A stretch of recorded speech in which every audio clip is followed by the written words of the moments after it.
Este aqui é o BLT, Bíblia, Literatura e Teologia desta semana.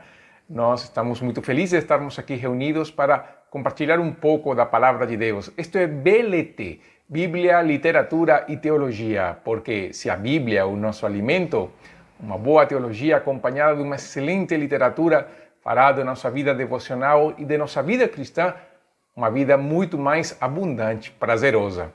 O último BLT eu falei sobre a liberdade, se nós somos verdadeiramente livres.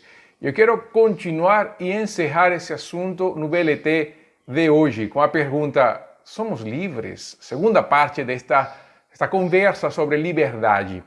E para isso, antes de falar sobre a liberdade, eu quero lembrar que o BLT sai também pelas plataformas de YouTube, Facebook, Deezer e Spotify como podcast. Então nos acompanhe em todas as plataformas, faça sua inscrição, se atualize, coloque o sininho, faça de tudo para acompanhar este e outros podcasts e outras publicações e outras séries e playlists que nós temos nas nossas redes sociais. Então nos acompanhe neste BLT.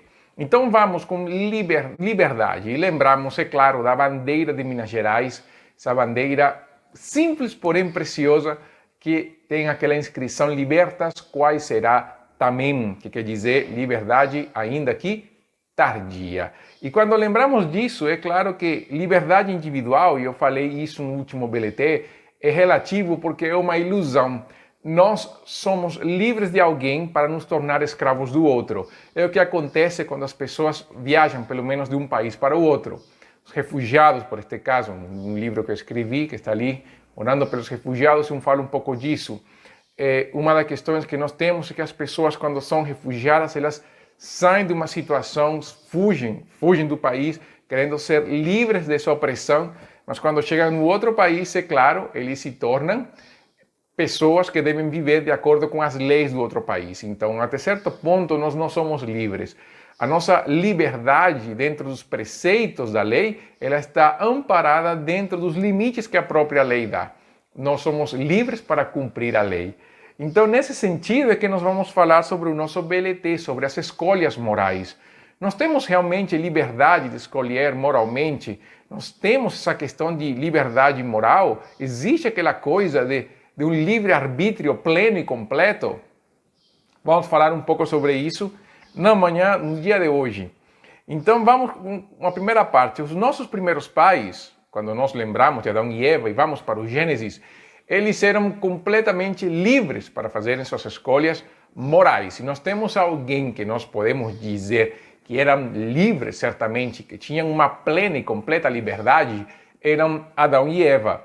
Quando Deus cria Adão e Eva, no capítulo 2, verso 16, 17 do Gênesis, nós vemos que o Senhor lhe deu esta ordem a Adão: de toda árvore do jardim comerás livremente. Então Deus deu para Adão a liberdade de comer de qualquer árvore do jardim. Mas no verso 17 estabelece o limite dessa liberdade. Mas da árvore do conhecimento do bem e do mal não comerás, porque no dia em que dela comeres, certamente morrerás. Então, a liberdade de Deus para Adão e Eva foi uma liberdade que envolvia comer de qualquer fruta, de qualquer árvore, de qualquer produto da natureza, menos da árvore do conhecimento do bem e do mal. A liberdade de Adão, então, estava envolvida dentro da vontade de Deus. Enquanto Adão e Eva cumpriam a vontade de Deus, eles eram livres para viver no jardim do Éden, cultivar, plantar, andar na presença de Deus, compartilhar com Deus, ter comunhão com Deus. A Bíblia fala que Deus andava no jardim de um lado para outro.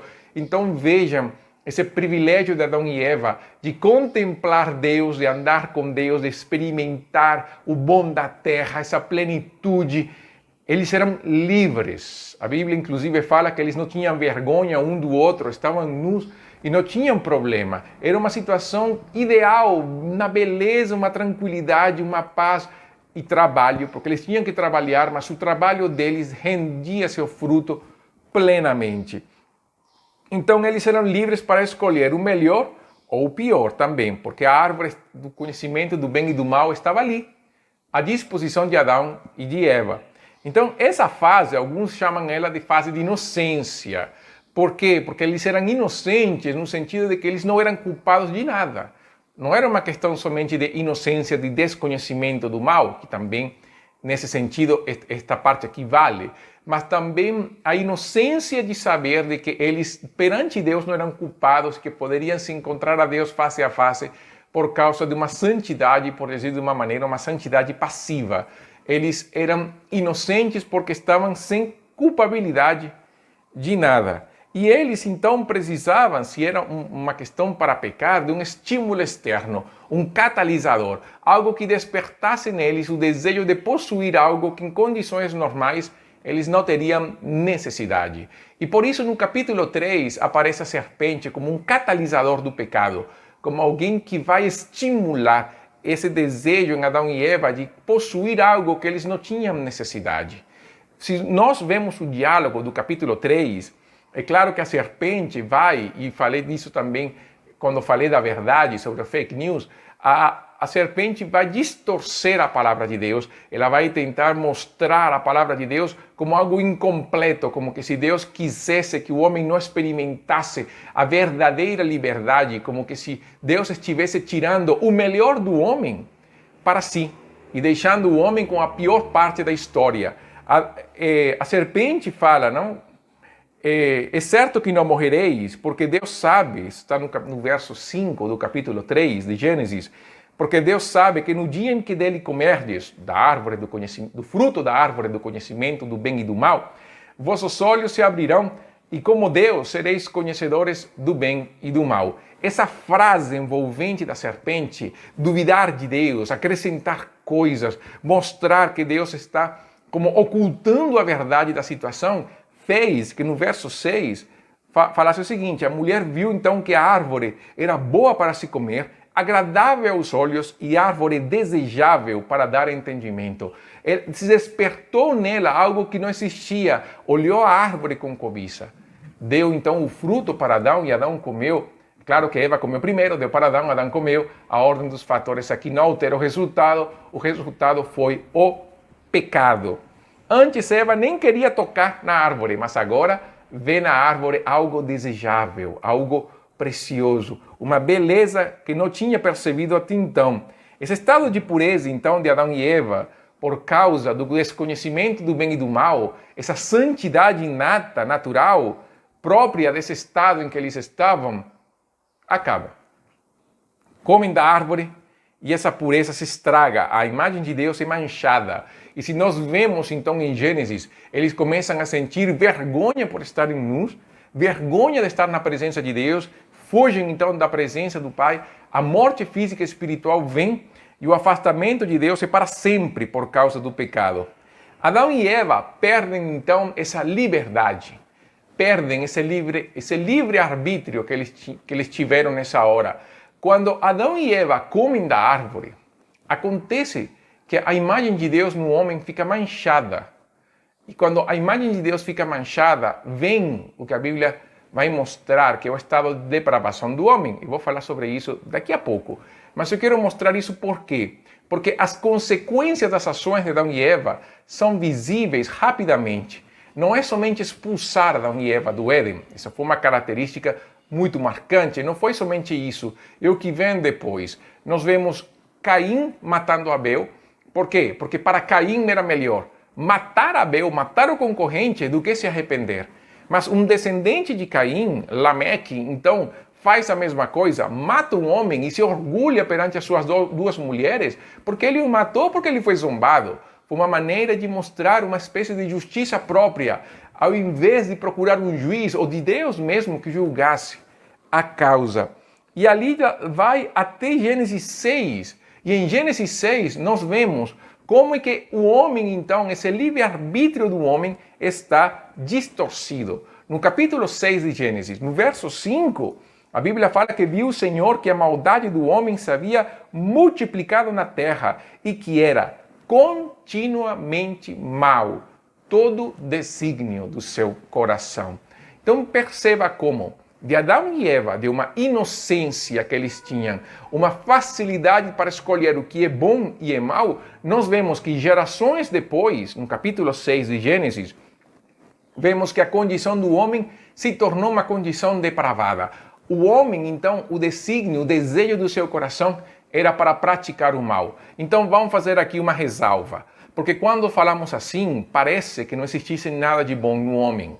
E isso não é verdade. O homem pratica obras boas até hoje, o homem pratica boas obras.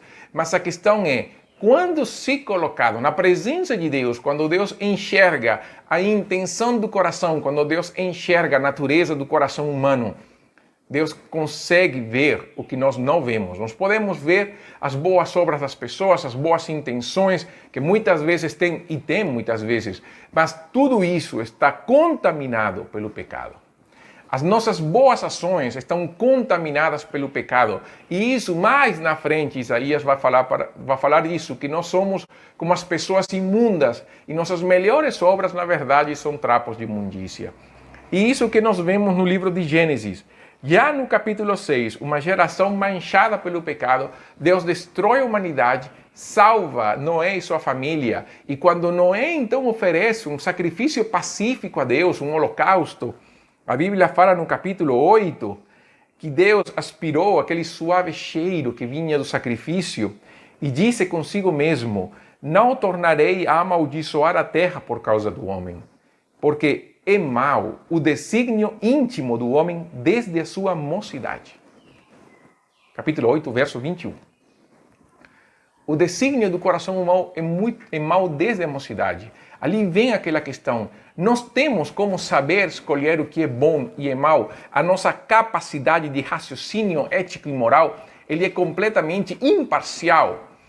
Pense por um momento na mídia, nos repórteres, nas linhas editoriais dos diversos canais de informação, sejam eles na televisão, rádio, internet, como você quiser. Percebam que sempre há uma tendência, alguma linha, algum padrão, alguma ideologia. Não existe aquela coisa de imparcial, independente. Isso não existe. Eles vão responder sempre a uma linha de pensamento. Seja que eles sempre serão oposição ao governo, seja que eles sempre serão a favor do governo, seja que eles vão respeitar uma ideologia partidária. Então, se o governo que estiver está alinhado com a ideologia deles, serão a favor, ou se estiverem alinhados contra a ideologia deles, serão contra, mas nunca há uma parcialidade. Perceba isso, perceba que também as nossas decisões não estão fundamentadas na imparcialidade, porque nem sequer a administração da justiça está fundamentada na imparcialidade. Muitas vezes, juízes, advogados têm que sair do processo porque há um conflito de interesse. Por quê? Porque não conseguem ser imparciais. Então veja que a imparcialidade no ser humano, ela é uma coisa mais utópica do que real. E é isso que nós vemos no Gênesis. No Gênesis nós vemos que o homem sempre vai ter uma tendência a escolher, mas a tendência sempre será a escolher o mal. Vamos um pouco mais para a história para ver como é que isso é verdade, como é que a Bíblia corrobora esse pensamento e não fica somente no Gênesis. Pensemos na nação de Israel. Quando a nação de Israel sai do Egito, eles veem as pragas, o Mar Vermelho, o maná no deserto, e nós falamos assim, gente do céu, como é que um povo desse não vai louvar e servir a Deus em todas as coisas? Pois bem, ao longo do percurso no deserto, eles vão se queixar contra Deus por muitas coisas. Falta de comida, falta de bebida, falta de descanso, águas amargas, muitas questões. Mas dois fatos eu quero mostrar hoje. Primeiro, o bezerro de ouro. O bezerro de ouro acontece quando Moisés sobe para o Sinai, passam 40 dias, ninguém sabe o que acontece e falam para Arão, o irmão de Moisés. Moisés está lá em cima no Sinai, nós não sabemos o que aconteceu, nós não sabemos se Deus ainda está lá, nós não sabemos se Deus matou Moisés. E olha que no Sinai, o Monte Sinai, a fumaça, os tremores, os raios, a manifestação física do poder de Deus, e mesmo assim o povo não sabia o que fazer. E falam para Arão: Arão, faz-nos deuses que nós possamos cultuar. E este homem, Estevão, no seu discurso em Atos capítulo 7, vai dizer que quando isso acontece, isso está no verso 38 ao 41 do capítulo 7 de Atos, quando Estevão fala que quando isso acontece, nos corações do povo de Israel, eles se voltaram para o Egito. no coração. Eles viram que era melhor servir os deuses do Egito do que servir um Deus que parece que era alguém que eles não conseguiam conhecer. Então vamos cultuar os deuses, Arão. Vamos fazer algo. Arão cultua e faz então um bezerro, um touro, justamente lembrando do deus Apis dos egípcios. Então ele faz uma mistura, um sincretismo, para que o povo então buscasse a Deus de uma maneira pagã. E ali então, Estevão fala, no coração eles se voltaram para o Egito. O juízo de Deus foi pesado naquele dia, é somente continuar a leitura do capítulo 32, no capítulo 33 e perceber isso. Agora, no capítulo 14 de Números, depois do relatório dos 70 espiões, dos 70 não menos, dos espiões que vão percorrer a terra, os 12 espiões, aliás, porque eu pensei 70, dos 12 espiões que foram percorrer a terra, a Bíblia fala no capítulo 14 que o povo chorou porque achou que a coisa seria fácil e não era. E no verso 2 falam assim, tomara tivéssemos morrido na terra do Egito ou mesmo neste deserto. Por que nos traz o Senhor esta terra? Para cairmos a espada e para que nossas mulheres e nossas crianças sejam por presa? Não nos seria melhor voltarmos para o Egito? E diziam uns aos outros, levantemos um capitão, voltemos para o Egito. Vejam como, no capítulo 32 de Êxodo, eles no seu coração estavam já no Egito. A escravidão moral, ética, espiritual deles ainda permanecia, mesmo que eles eram livres fisicamente. Mas essa escravidão moral, física, espiritual, se manifesta então nas suas palavras e intenções menos de 2 anos depois, porque entre o capítulo 32 de Êxodo e o capítulo 14 de Números, nem aconteceram 2 anos. E nesse percurso, eles então exteriorizam aquilo que estava no coração deles. Voltar para o Egito de fato. Vamos de novo, vamos nos escravizar. É melhor. Uma escravidão, para eles era o seu pensamento, era melhor sermos escravos, mas ter a nossa comida pronta, a nossa água, as nossas casas, mesmo que isso acarretasse que muitos iam morrer pela escravidão, muitos iam estar em condições terríveis de servidão, mas não importa. É muito melhor no pensamento deles voltarem, se escravizarem de novo, desta vez sabendo as consequências dos fatos, do que lutar e possuir a terra que Deus tinha lhes prometido. O resultado, 38 anos no deserto, para somar 40 anos no deserto, em que todos eles morreram prostrados porque eles não queriam a terra. E Deus falou, se vocês não querem a terra, vocês não vão possuir a terra. Os seus filhos a possuirão. Então veja como a escravidão moral, a escravidão ética, produto do pecado, se exterioriza. Mas eles possuem a terra, o povo de Israel possui. Mas como é que eles estavam nas suas escolhas? As escolhas do povo de Israel não foram as melhores em termos morais. Nós vemos isso no livro dos Juízes, nós vemos isso no livro de Samuel, no livro de Reis, no livro de Crônicas. Nós vemos inclusive no capítulo 17 dos Reis, esse momento em que Elias confronta o povo de Israel no Monte Carmelo e fala assim, bom, vocês têm que decidir o qual Deus vocês vão servir, se é Baal ou Deus. E vão os 450 profetas de Baal e se enfrentam com Elias e fogo do céu desce sobre o holocausto. O povo se prostra e fala, o Senhor é Deus, o Senhor é Deus. Mas quando nós vemos, isso é no primeiro livro dos Reis, no capítulo 17. Mas quando nós vamos para o segundo livro dos Reis, no capítulo 17 também, por coincidência, vemos que o povo é levado cativo. O povo do Reino do Norte, justamente o povo na qual Elias estava profetizando. Tempo depois, gerações depois, é levada cativa. Por quê? Porque o resultado dessa condição está no capítulo... Gente, eu falei 1 dos Reis 17, na verdade 1 dos Reis 18, ok? 1 dos Reis 18, 2 dos Reis 17, está certo. Em 2 dos Reis, capítulo 17, vai mostrar a condição espiritual do povo de Israel, e eles nunca se afastaram dos ídolos, nunca se afastaram das más práticas. É somente, e Judá também, o cativeiro de Judá aconteceu depois, mas é somente ler os profetas maiores, os profetas menores, para entendermos a condição moral e ética do povo de Israel. O povo de Israel tinha decidido se afastar de Deus e viver de acordo com seus desejos, de acordo com suas paixões, de acordo com aquilo que eles achavam que era melhor. Eles estavam querendo viver uma liberdade de Deus para viver do jeito que eles achavam melhor. Eles queriam viver como as outras nações, por isso eles pediram um rei, por isso eles tinham ídolos, por isso eles tinham altares, lugares pagãos de adoração, e não somente um lugar de adoração como a Bíblia estava. O povo de Israel queria viver livre de Deus, numa liberdade que, falando sério, é o que nós vemos nos dias de hoje. Esse desejo do homem de ser livre. Por quê? Porque o mal que está no coração humano. Isso não é uma questão somente do povo de Israel. A escravidão, quando nós vemos isso, e nós vamos ver no livro de Ageu, Malaquias, como Deus reclama sobre isso, vai muito além. É uma condição que está dentro do nosso coração, está não fora de nós. Agora, quando Adão e Eva precisaram de um catalisador, do tentador para despertar uma coisa, hoje o trabalho de Satanás é muito mais fácil. Ele continua sendo o tentador, mas ele não somente desperta, ele já ativa algo que em Adão e Eva não estava, mas que em nós está. A natureza pecaminosa. Aliás, em Adão e Eva, no momento em que eles pecaram, essa natureza pecaminosa nasceu quando o seu espírito morreu. E nós entramos nessa condição.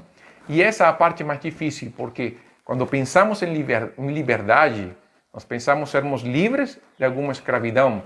Mas a escravidão que nós temos é uma escravidão que vem de dentro. Nós temos uma pausinha aqui para lembrar do nosso BLT. Isto aqui é o BLT, Bíblia, Literatura e Teologia. BLT está também nas plataformas de YouTube, Facebook, Spotify e Deezer. Nos acompanhe nesta e outras publicações também que temos. Seguimos falando de liberdade. Escravidão, então, vista desde dentro. Por quê? Porque nós lutamos contra a escravidão. Mas a primeira escravidão que nós temos é a escravidão da nossa alma. Romanos, capítulo 3, Paulo vai mostrar a condição do ser humano. Mas, na verdade, Romanos, capítulo 3, é uma cita do Salmo 14, que se conclui, fala Paulo, no verso 9. Temos nós qualquer vantagem, Paulo falando de judeus e gentios? Não, de forma nenhuma, pois já temos demonstrado que todos, tanto judeus como gregos, estão debaixo do pecado. Como está escrito, não há justo, nenhum sequer, não há quem entenda, não há quem busque a Deus. Todos se extraviaram, a uma se fizeram inúteis. Não há quem faça o bem, não há nenhum sequer. A garganta deles é sepulcro aberto, com a língua urdem engano, veneno de víbora está nos seus lábios. A boca, eles a têm cheia de maldição e de amargura. São os seus pés velozes para derramar sangue. Nos seus caminhos a destruição e miséria. Desconheceram o caminho da paz. Não há temor de Deus diante dos seus olhos. Efésios capítulo 2, Paulo vai reforçar essa ideia, também em Tito capítulo 3, e em outros textos também, 1 Coríntios capítulo 6, também Paulo vai falar sobre isso. Enfim, Jesus vai dizer que do coração, em Marcos capítulo 7, do coração brotam os maus pensamentos, as más intenções, os adultérios, os homicídios, tanta maldade do coração. Hoje se culpa a sociedade dos males que nós sofremos. A questão é que a sociedade é composta de seres humanos. A sociedade não é uma coisa etérea que vem e posa sobre um povo. Não. A sociedade é composta de seres humanos pecadores, ímpios, perante Deus miseráveis, que vivem de acordo com o seu coração. Isso inclui você e eu também estou incluído nesse grupo. Eu não estou fora desse grupo e você também não está. Todos nós temos a mesma condição que Paulo fala em Romanos 3. Todos nós temos a mesma condição que Jesus fala em Marcos 7. Todos nós temos a mesma condição de Efésios, 1 Coríntios, essa condição de pecado, essa natureza pecaminosa. Nós não somos melhores do povo de Israel no deserto. Nós não somos melhores do povo de Sodoma e Gomorra. Nós não somos melhores do povo de Babel. Nós não somos melhores do povo antes do dilúvio. Nós somos iguais, somos seres humanos vendidos ao pecado, com natureza pecaminosa, escravos às nossas paixões e desejos. O que justamente o homem quer é ser livre de Deus para viver nessa vida de pecado e devassidão. O que o homem quer hoje é justamente ver Deus como uma corrente que tem um homem preso nos seus prazeres e deseja ser livre disso. O problema é que Desejando ser livre de Deus, nós nos tornamos escravos ainda maiores do pecado. Nos escravizamos ainda mais. Quando nós falamos desse pecado de Adão, voltando para Gênesis, Berkhof vai falar de 5 consequências do pecado. Teologia de Berkhof eu tenho aqui em espanhol, mas é claro que pode se achar em português. A Teologia Sistemática de Louis Berkhof. Berkhof fala que as 5 coisas são, em primeiro lugar, a depravação total da natureza humana. O pecado contagiou e atingiu diretamente todo o ser humano. Nada de nós está livre, isento do pecado. O pecado envolve o ser humano, se fusiona com o ser humano, a imagem de Deus fica manchada. A segunda questão é que o homem perde a comunhão com Deus por meio do Espírito. O pecado cria separação entre o homem e Deus, perde essa justiça original, se separa da fonte da vida e da bênção. A terceira coisa que Berkhof fala é que o homem teve conhecimentos que até então lhes eram impossíveis. A primeira questão é o sentimento de vergonha. E, em segundo lugar, o sentimento de culpa. Coisa que nunca tinha acontecido com Adão e Eva e coisa que nós vemos hoje muito comum. A vergonha e a culpa. A quarta coisa é a morte física. E o homem entende, então, que a degradação do ser humano vai ser algo normal até nos tornar pó. Porque do pó viemos e ao pó voltaremos. E a última questão é que o homem, então, muda sua residência do paraíso, da presença de Deus, da fonte de tudo bem, para o agreste, para o mundo que nunca dará aquilo que nós esperamos dele. O mundo que nos dará decepção sobre decepção, espinhos e abrolhos, uma vida de canseira, uma vida difícil, uma vida de injustiças. Isso é consequência do pecado. E uma coisa que Paulo vai dizer em Romanos capítulo 8, quando ele usa carne como parte da nossa natureza, como a expressão da nossa natureza pecaminosa, no capítulo 8, verso 7, Paulo escreve: a mentalidade da carne é inimiga de Deus, pois não se submete à lei de Deus, nem consegue fazê-la. Sabe o que isso quer dizer? Que nós não somos livres para escolher Deus. Nós temos uma facilidade enorme para decidir e escolher pelo mal. Vejam somente a atitude das crianças. É mais fácil para uma criança, e estou falando de crianças pequenas, nenéns, bebês, crianças que estão aprendendo a experimentar o bom do mal. Nós temos uma dificuldade em ensinar a criança a fazer o certo. Quem é pai sabe do que estou falando, eu sou pai também, e eu lembro a dificuldade que minha esposa teve para ensinar as crianças a fazer o certo. Por quê? Porque o mal é muito fácil. Nós, até hoje, sendo adultos, é muito fácil copiar o mal. Há uma facilidade em fazer o mal enorme, mas há uma dificuldade em fazer o certo. É tão difícil que nós precisamos de regras, leis, juízes para tentar fazer o certo e não destruir o próximo. Nem as coisas do próximo, nem o que é do bem comum. Por quê? Porque é uma facilidade em praticar o mal. Isso é a nossa natureza. Nós não temos como escolher o bem. Paulo escreve isso. A carne, a nossa natureza, ela é inimiga de Deus. Ela não se submete.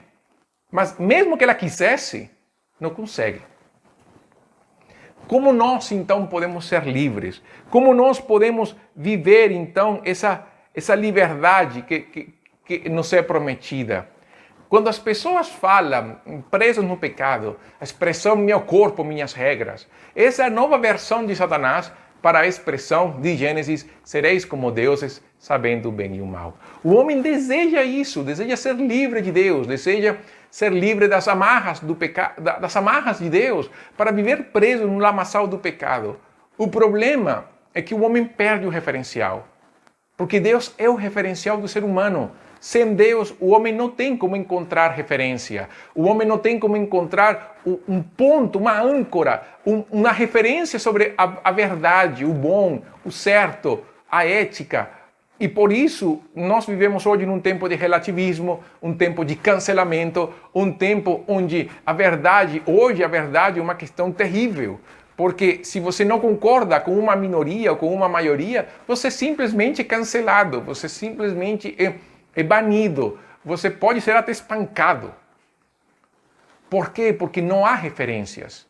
Não há um referencial. O mundo hoje clama por um referencial. Todo mundo anda vagando, dando voltas, como um cachorro quando acha que a sua própria cauda é seu inimigo e começa a dar voltinhas tentando morder sua própria cauda. Assim está o homem hoje no seu pecado, querendo viver suas verdades, mas que leva o homem para lugar nenhum.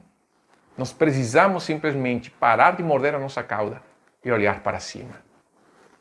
Vamos para Jesus. E voltamos àquele texto de João, capítulo 8, que eu li no BLT passado. Porque em Jesus está a liberdade. Jesus fala no verso 31, no capítulo 8 de João, Jesus disse aos judeus que tinham crido nele: se permanecerdes na minha palavra, verdadeiramente sereis meus discípulos, e conhecereis a verdade, e a verdade vos libertará. Eles responderam: somos descendência de Abraão, jamais fomos escravos de ninguém. E Jesus fala: em verdade vos asseguro, todo aquele que pratica o pecado é escravo do pecado. O escravo não fica em casa para sempre, mas o filho permanece para sempre. Assim, se o filho vos libertar, sereis verdadeiramente livres. O que é liberdade? Liberdade é entrega, é submissão a Cristo, é viver na condição de filho de Deus, pela fé, pelo arrependimento, pela conversão. Liberdade para Deus é nos submeter ao senhorio de Cristo, um senhorio cujo jugo é suave, cujo fardo é leve. O problema é que nós perdemos a nossa liberdade. A nossa liberdade, entre aspas, nós perdemos o desejo de viver do jeito que nós queremos e nos submetemos então à palavra de Deus, nos submetemos ao senhorio de Cristo e passamos então a viver para a glória de Deus, passamos a viver como Adão e Eva que tinham que viver, uma vida em comunhão com Deus, em respeito ao próximo, uma vida de adoração, louvor, de viver para a glória de Deus. Nós precisamos justamente encontrar essa liberdade que nos faz crescer, liberdade que nos torna livres. A vitória de Cristo é a maior vitória que o homem pode esperar. Nós esperamos uma vitória sobre as injustiças do mundo, sobre os males do mundo. O problema é que o homem ainda não venceu a escravidão que tem no seu coração. E como nós podemos vencer a escravidão do nosso coração? É somente através da vida do Filho de Deus. É somente através da vida que Jesus nos dá. É somente através da restauração da nossa vida. Mas para isso precisamos nos encontrar com Deus e nos despir deste espírito rebelde que domina o nosso tempo, dessa condição de escravidão que domina o nosso tempo, desse desejo de viver longe de Deus, de acreditar que Deus morreu para o mundo e, na verdade, morrer para o mundo e viver para Deus. E não ter a atitude do povo de Israel de se entregar às paixões antes de lutar pela liberdade. Lembremos mais uma vez, liberdade ainda que tardia. Jesus fala, se o Filho vos libertar, sereis verdadeiramente livres. O que Jesus está dizendo é, se hoje creres no Filho de Deus, você pode experimentar a liberdade do pecado e da maldade. Jesus na cruz venceu Satanás, a morte e o pecado e todas as consequências que o pecado trouxe para nós. Para que isso se torne uma realidade na nossa vida, nós precisamos crer em Cristo. A única liberdade está quando nos tornamos servos, escravos do Senhor. Quando entramos nessa vida gloriosa que Ele nos oferece. Quando nos entregamos nossa vida e dizemos para Jesus, Senhor, sei o Senhor da nossa vida. Mas não é somente dizer, é viver em função disso. Fé e fidelidade são palavras que estão intimamente enraizadas.